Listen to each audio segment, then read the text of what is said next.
avec tout le respect que je dois à ma mère, mais très différente de ma mère.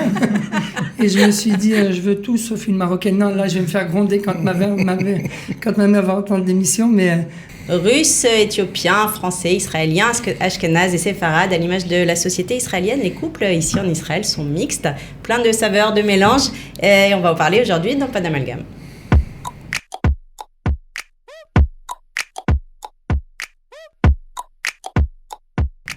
Merci à mes invités. À ma gauche, Sébastien Gouetta, bonjour. Bonjour. Vous êtes marié depuis 1 an et demi avec une jeune femme russe. Oui. Ashkénaze, vous êtes vous-même séfarade. J'ai pris double peine, j'ai pris. Voilà.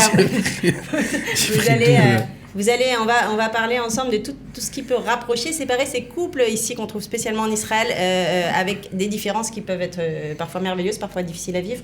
Rav Seror, bonjour, merci beaucoup d'être là avec votre épouse Elisheva. Vous êtes mariés depuis 1999.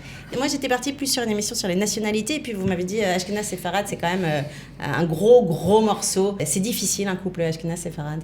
Non, juste que ma mère vient de Casa et ma belle-mère vient de Baltimore. Enfin, d'Arbeda plus exactement. Et c'est vrai qu'il y a un grand fossé, mais Baruch Hashem, on a appris avec le temps à rapprocher les différences, à réduire les fossés. Est-ce que ça veut dire que c'était difficile au début ? C'est plus compliqué, un couple, quand on n'a pas de culture commune tellement, quoi. Sur quoi c'était complexe de s'accorder, Elisheva? Je vais répondre au début et aux avantages. Ok. Et en fait, j'ai trouvé chez ma belle-mère et chez la famille de mon mari en général beaucoup de simcha. Et ils rigolent surtout, ils sont toujours de simcha, même quand c'est dur. Et ça, j'ai appris beaucoup de ça. Et je pense qu'avec l'humeur, on peut tout faire. On rigole et ça... Donc ça, c'est un truc chouette des séfarades que vous avez pris. Chez vous, on était plutôt un peu plus lourd. Non, c'est pas ça. C'est vrai qu'il y a des différences. Il y a des... Bon, c'est ma famille, je les connais depuis longtemps. Mais c'est vrai que c'était un peu plus... Et quand on n'est pas d'accord, on n'est pas d'accord. Et quand on est d'accord, on se sympathise. Mais la possibilité de changer rapidement changer d'humeur rapidement, c'est très séfarade. C'est vraiment quelque chose que j'ai adopté et que j'ai appris à préciser. Et en fait, je pense que c'est grâce à ça qu'on a réussi, Baruch Hashem, vous êtes rencontrés c'était une rencontre à Chidour. Est-ce que vous aviez précisé Ashkenaz Séfarade, je m'en fiche, ou ça faisait partie de questions réciproques? C'était pas important. C'était pas important pour moi. J'ai cherché quelqu'un sympathique et voilà, et j'ai trouvé le meilleur. Et vous, Rav Seror, ça faisait partie des critères ou... Moi, je cherchais surtout une Israélienne. Parce que, Baruch Hashem, en arrivant en Israël, j'aime tellement la terre d'Israël. Et puis j'ai remarqué que les âmes des gens qui sont nés en Israël, sans vouloir vexer personne, mais les âmes de ceux qui sont nés en Israël, c'est des âmes spéciales. D'ailleurs, le Hari nous dit, c'est des âmes qui descendent d'en dessous, mitachat qui c'est à Kavod. Donc, tous mes enfants sont nés à Jérusalem comme ma femme. Et moi, je suis né à Villeneuve-Saint-Georges. C'est pas grave. C'est moins poétique. Mais c'est pas grave. Et il fallait que je passe par Villeneuve pour arriver ici. J'ai amené, Baruch Hashem, beaucoup de richesses, je pense, à la famille et au pays. Mais voilà, mais c'est des âmes. Et quand vous avez dit à vos parents, à votre famille, Ali Ashkenaz, comment ils ont réagi? Ma mère était au Maroc à ce moment-là. Elle m'a dit oui, je sens que c'est elle. J'ai acheté un cafetan pour le henné. J'ai dit j'espère qu'elle va vouloir accepter de faire le henné parce qu'on est mal barré, elle est Ashkenaz. Et quand elle est arrivée à l'aéroport, en la voyant, elle s'est mise à pleurer. Elle m'a dit c'est le bon Dieu qui te l'a envoyé. Donc ça n'a pas posé de problème? Non, jusqu'au moment où on a fait le henné. Non. Et vous êtes devenus séfarades. Ah oui, c'est vrai. Ouais. Non, mais moi j'ai beaucoup appris aussi de la rigueur des Ashkenazim. Et quelque part, c'était peut-être quelque chose que je cherchais, des Ashkenazim, des Israéliens qui sont sérieux, qui sont volontaires, tout le temps volontaires, ils sont tout le temps partants pour tout. A priori, pas. C'était il y a longtemps, c'était en 99, mais vous vous souvenez, vous êtes dit, a priori, je préférerais pas une séfarade? Non, ça, j'ai pas pensé Sfarad ou Ashkenaz, mais quand j'ai trouvé ma femme, je me suis dit... Tout de suite, c'est ça qu'il me fallait. Voilà, avec tout le respect que je dois à ma mère, mais elle est très différente de ma mère. Et je me suis dit, je veux tout sauf une Marocaine. Non, là, je vais me faire gronder quand ma mère va entendre l'émission. Mais non, Baruch Hashem, c'est un style différent, mais il y a beaucoup à apprendre. Et la vérité, c'est ce qu'on dit sous la choupa. Hein. Maintenant, comme je vois l'image de la choupa, il y a une des brachot, une des bénédictions, des 7 bénédictions qu'on dit. On dit « Sos tasis vetagela akara, bekibutz banea letocha besimcha ». C'est ce rassemblement des 4 coins du monde, de tous les horizons, toutes les origines, parce qu'au final, on n'est qu'un seul peuple. Et donc, quelque part, c'est ça qu'Akadosh Baruch Hu cherche. Il veut justement qu'on se mélange, qu'il y ait des couples mixtes, et ça, c'est une bénédiction pour les couples eux-mêmes, mais également pour l'État d'Israël, parce que chacun amène sa diversité, et au final, on est le meilleur peuple du monde. Un pays très mixte. Sébastien aussi, vous avez dit, j'étais invité à un Shabbat, et puis j'ai vu ma femme de loin. J'ai su que c'était elle, et il se trouve qu'elle est russe. Je ne saurais pas comment l'expliquer. Oui, elle est russe, ma femme. Alors, ça n'a pas du tout posé de problème. Hein, peut-être au niveau, à part les clichés des familles, les Français ils peuvent. Moi, je vous ai dit, pour être très sincère, je vous ai dit, elle est juive. Voilà, c'était la question. C'est une question qu'on doit vous poser. Donc c'est le cliché, est-ce qu'elle est vraiment juive ou est-ce qu'elle vient pour profiter de mon argent? Donc les gens qui me connaissent savent que c'est pas pour la deuxième solution du tout. Et grâce à Dieu, en Israël, ils vérifient beaucoup la judaïcité aussi bien des Éthiopiens que des Russes. C'est une grosse enquête vraiment qui est même difficile à supporter. Pour ma femme, ça a été difficile, parce que ça veut dire, elle est vraiment mise en doute. Ça va jusqu'aux arrière-grands-parents. La rabbanoute de Tel Aviv a quelqu'un là-bas qui vérifie la judaïcité et l'authenticité des papiers. Enfin, c'est toute une angoisse, et ça rassure les familles, parce que malheureusement, il y a cette image des Russes qui sont pas vraiment juifs. Et là, c'est pas le cas, c'est une vraie juive. Parce qu'elle a commencé à me casser la tête après le mariage, ça veut dire que c'est une vraie juive, je pense. Hein. Elle a commencé... Non, ma femme, elle est extraordinaire. Vraiment, les Russes, c'est des gens très gentils. C'était un truc plutôt qui vous attirait ou qui vous a refusé. Le fait mais qu'elle je m'attendais pas du tout. Alors, quand je faisais, soit quand je cherchais, qu'on me présentait des femmes, que je faisais des chidours, des rencontres, j'ai toujours voulu une femme qui parle ma langue. Ok.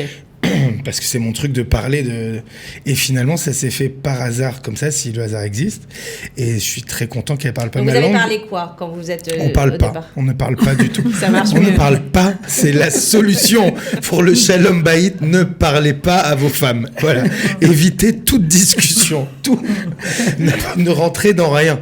Non, c'est pas vrai, vraiment. C'est un peu vrai ou pas? Non, c'est pas vrai. Non, ce qui est bien par contre, c'est vrai pour le Shalom Bayit, pour la paix des ménages.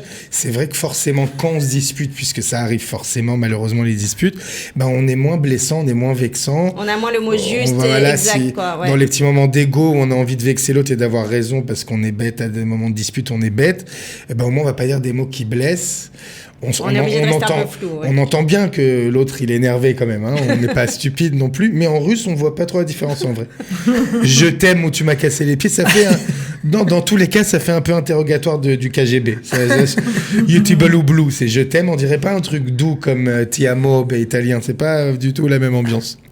Non, mais sinon, franchement, il n'y a pas de problème, au contraire. Sur ce point, parce que c'est marrant, mais c'est peut-être un peu vrai, vous n'avez pas tout de suite appris à parler français. Comment vous parliez au départ, en hébreu? C'est ce que je pensais justement à cette question. Quand on s'est mariés, ma femme ne parlait pas un mot de français. Coco, la cavotte, il n'y en a pas, elle a un français parfait. J'ai eu un bon prof. Ouais, non, mais fallait avoir très, très, très bien, vous parlez très bien, incroyable. Et ça veut dire que vous aviez un hébreu courant? Oui, moi j'avais l'hébreu courant parce que ça faisait déjà quelques années que j'étais... Donc il n'y avait pas la barrière de la langue du tout? Non. Vous pouviez être méchant en hébreu? Méchant? Pas trop. Mais il pouvait me faire rire. Ok. Ça c'est déjà... c'est déjà... Bon, alors on va, parce que je cherche quand même un peu, c'est mon rôle. Vous nous avez dit, c'est super les familles séfarades, il y avait du bonheur, là où chez moi c'était peut-être un peu moins fun. Les mauvais côtés, les trucs un peu plus complexes, c'est quoi? Du choc des cultures. Du choc des cultures, c'est évident que... Disons que parfois, c'est vrai que comme on a grandi en France, nous on met beaucoup l'accent aussi sur parfois l'aspect extérieur. On va essayer de mettre l'accent énormément sur l'aspect, la façon de laquelle les gens nous regardent. Alors que les Israéliens, Ils s'en fichent. ils s'en fichent. Ils vivent leur vie, mais c'est tellement plus facile. Parce qu'ils sont forts de l'intérieur. Ça me rappelle d'ailleurs une petite histoire quand une fois, j'ai emmené pour la première fois mes enfants en France. J'ai dit, écoutez, il faut qu'on mette une casquette, parce qu'ici, tout le monde n'est pas juif et tout. Alors, mon fils, il me dit, mais papa, de quoi tu as peur? Si jamais il y a quelqu'un qui vient pour nous faire quelque chose, on lui rentre dedans. Mais moi, comme un juif de la galoute, donc il faut tout le temps se cacher, mettre ta casquette, alors que... Comme s'ils ne savent pas qu'on est juif, qu'on est alors juif. que quand on porte la casquette. Voilà. Qui porte la casquette C'est que les en juifs, France, c'est que les juifs. mais il y a quelque chose de naturel chez les Israéliens, parce qu'ils ont grandi dans un contexte où ils n'ont pas peur, ils sont forts de caractère, ils sont souverains sur leur terre, chose que nous, on n'a pas connue, puisqu'on était... Qu'est-ce qu'il y a d'autre, c'est intéressant, qu'est-ce qu'il y a d'autre comme différence français-israélien, français-russe? Qu'est-ce qu'on a, nous, français, où peut-être l'autre a besoin d'un peu d'adaptation? Le manger. La nourriture. La politesse. Mais vous imaginez, j'ai quand même pris 15 kilos quand même avec le mariage. Elle cuisine bien. Alors qu'elle cuisine pas du tout, ma femme. Vous imaginez, si je rentrais pas dans le studio, si j'étais marié avec une Marocaine, là, je passais plus la porte. Catastrophe. C'est quoi, c'est les shawarma de Non, c'est dehors? pas. Le Séguer nous a bénis. Ma femme, elle a appris tous les plats algériens, marocains, tunisiens. Elle fait tout maintenant. Elle s'est transformée en séfarade. Donc, mais il y avait cette différence, c'est vrai, que d'un coup, on a l'habitude de notre table de Shabbat de séfarade avec telle et telle salade. Mais ça m'a appris aussi à découvrir plein de elle choses. cuisine pas, parce que c'est pas son Non, elle cuisinait pas du tout. Non, elle cuisinait pas du tout les trucs séfarades, tous les salades, les plats. Et maintenant, elle fait de tout. Donc j'ai goûté de tout. Et non, vraiment, on voit que ça, là-dessus, j'ai pas de... Donc elle s'est non, là-dessus, transformée y a pas en de quoi? problème. Qui est-ce qui a le plus d'éteint sur l'autre? Non, je pense que c'est un vrai mix. Hein. C'est un vrai mix. Je m'attendais pas à suivre des séries russes, par exemple. Chose que je peux faire, mais non, vraiment. Non, c'est intéressant. C'est sûr qu'on n'a pas le passé à se raconter. C'est-à-dire toute la culture nationale, on va dire, à se raconter. On l'a pas, mais c'est pas grave. Et chez vous, qui est-ce qui a le plus d'éteint sur l'autre en termes de nourriture, en termes de, effectivement, c'est plutôt marrant à la maison, oui, j'imagine. On imagine chez vous, c'est plutôt marrant. Je vais juste vous raconter une anecdote. La nourriture est marocaine. C'est ma belle-mère qui m'a tout appris. Mais juste par rapport à la nourriture, le premier Shabbat, quand on s'est mariés, j'ai pas posé de questions. Depuis, je pose toujours des questions le vendredi parce que je veux pas de surprise. J'arrive, je vois qu'on fait le kidouche, le motzi, et puis d'un seul coup, ma femme, elle apporte de la soupe. J'ai dit, mais il n'y a pas de salade. Elle m'a dit, alors d'abord la soupe, j'ai dit, mais je vais pas me remplir avec de l'eau, après j'aurai plus de place pour les salades. C'est la dernière fois qu'on fait de la soupe le vendredi soir. Bon, alors depuis, c'est les Thémanim et les Ashkénazes, ça, ils adorent la soupe. Et ça vous a vexé, par exemple? Vous en Et ça m'a pas vexée, mais c'est vrai qu'au début, il y a des réajustements. Au début, j'ai réagi un peu, c'était un peu dur pour moi. Et après, j'ai dit, bon, moi je veux la soupe, lui il veut pas la soupe, alors je fais le couscous. Lui il prend une bolle de couscous, moi je prends ma bolle de soupe. Et vous voyez, ça aussi, c'est toujours aussi facile de trouver des compromis. Ça, c'est ma femme. C'est pas ni les Israéliens ni les Ashkénazes. Elle est merveilleuse. Ça, c'est... Mais c'est aussi un truc qui m'a... Une fois, on était à Pessah chez ma belle-mère, et moi j'ai langui le Knei Dalar. J'ai rêvé que de Knei Dalar toute l'année, comment je vais faire ma soupe de Knei Dalar à Pessah. Il y avait tellement de plats merveilleux, de l'agneau, des fruits secs, des trucs... Il n'y avait pas de place pour mes Knei Dalar. Et mon beau-frère, il prenait les Knei Dalar avec la harissa, il la mélangeait ensemble pour donner un peu de goût. C'est des boulettes de poisson, c'est ça? C'est les boulettes de matzah. Des boulettes de matzah. On l'a ça aussi, nous. On l'a les séfarades, on appelle ça du plâtre, je crois. C'est ça. C'est le truc pour je crois qu'on a... Mais c'est pour les travaux, nous, on s'en sert. On s'en sert pas pour le manger. Mais la vérité, c'est qu'on apprend avec le temps que c'est pas grave, la nourriture, les habitudes. Exactement. Tout ça, quand on a trouvé la personne, on est prêt à faire des concessions parce qu'on se dit il y a autre chose au-delà. Et surtout, est-ce que vous pensez que tout le monde est-ce qu'on est tous égaux devant ça? Est-ce qu'on est tous est-ce que c'est un hasard si on va vers quelqu'un qui ne nous ressemble pas du tout? Ou est-ce que vous disiez c'est peut-être pas un hasard en fait si je suis allée vers une Ashkenaz tout à l'heure, est-ce qu'il n'y a pas des gens qui sont vraiment en sécurité avec des choses qu'ils connaissent? Ce qui compte, si je peux me permettre, c'est d'aller voir déjà ce qu'on veut ensemble. vers quoi on se dirige. Est-ce qu'on veut construire une famille? Est-ce qu'on veut un foyer juif? Est-ce qu'on veut ci? Est-ce qu'on veut ça? Mais ça, on va dire qu'en Israël, elle est 90% du Ouais, cas. j'aurais pu très bien avoir une Française, mais qui veut pas du tout construire un foyer juif dans la tradition juive, ou avoir une fille qui vient de l'autre bout du monde, mais avec qui finalement on a la même envie de construire et de faire grandir des enfants. Ouais, c'est ça, mais il faut se retrouver sur d'autres choses. Un couple, c'est aussi. Bien sûr. Souvent, on imagine que si on a grandi dans un milieu, ça marche. Là, c'est pas le cas. Ah oui, c'est vrai. Il y a une Gemara qui dit comme ça, si on peut essayer de se marier avec quelqu'un de la même ville, si on peut du même immeuble, si on peut du même palier. Là, on n'y est pas là. C'est vrai, vraiment. Ouais, il y a quelque chose comme ça parce que c'est vrai que ça peut aider dans les moments de discorde, peut-être qu'il y ait une culture en commun. Mais vous nous disiez l'inverse, vous nous disiez que sous la roupa, on dit, voilà, justement, on ramène, que Akadosh Baruch Hu, il ramène des quatre coins du monde parce que... Et quand on regarde un peu des milieux orthodoxes, des communautés orthodoxes, a priori, ils veulent pas de mélange. C'est quand même pas un truc qui est super recommandé, quoi, les mélanges. C'est vrai que c'est un peu plus spécifique. C'est la nouvelle génération. Les Ashkénazes sont plus durs là-dessus ou ils sont à égalité tous? Oui, c'est vrai que dans le monde ashkénaze... Mon mari, moi j'ai adoré la coutume séfarade, je faisais le service national à Tibériade, chez les Marocains, et après à Méron, et pareil. J'ai adoré les séfarades, et mon mari, c'était le premier séfarade de la famille. Ah, quand même. Malgré que... Et mes parents aussi, ils venaient des autres origines, ashkénazes aussi, mais... Les États-Unis et les Ashkénazes et français, c'est pas du tout la même mentalité. Donc, j'ai vécu quand même une certaine façon de kibbutz galouyot, une certaine façon de mélange, et je l'ai fait passer à mon niveau. Vos enfants, c'est important pour vous c'est super. Qui vont épouser? Ah, qui vont épouser plus tard. Mais elle n'épousera personne. Elle ne sortira pas jamais de la maison. Non, ça va être comment cette petite fille? Myriam Esther, une bombe atomique. C'est pour ça qu'elle ne bougera pas d'ailleurs.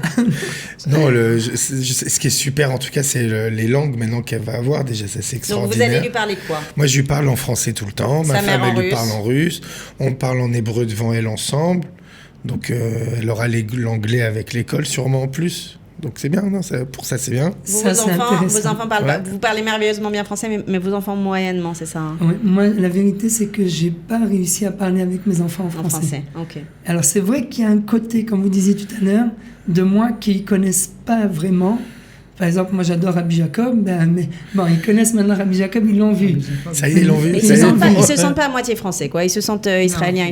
Non, ils se sentent vraiment israéliens parce que dans ma tête, c'est un peu ce que je voulais. D'accord. Je voulais vraiment m'intégrer un maximum avec la culture israélienne. Mais ce qui est intéressant chez nous, c'est qu'on a 4 séfarades et 4 ashkénazes. Vous avez 8 enfants? On a 8 enfants. C'est les caractères qui sont... Non, il y en a 4 qui sont noirs comme moi et 4 qui sont blancs aux yeux bleus comme ma femme. Et les caractères, ça marche aussi? Ça, par contre, c'est mélangé. Les blancs, ils sont un peu plus séfarades et les noirs un peu plus ashkénazes. Et vous espérez un peu qu'ils vont vous ramener un peu plus une russe, des ashkénazes, des séfarades, c'est important? Ah, tant qu'elle est juive, comme dit ma mère tout le temps, ma mère elle me disait... Tant qu'elle est juive, il n'y a pas de problème. Bon, c'est sur ces mots, je suis désolée, c'est passé très vite qu'on va finir cette émission. Merci beaucoup à tous les trois. Merci. Sébastien, Rav, Jonathan Serror et Elisheva, merci beaucoup. À bientôt. Merci beaucoup.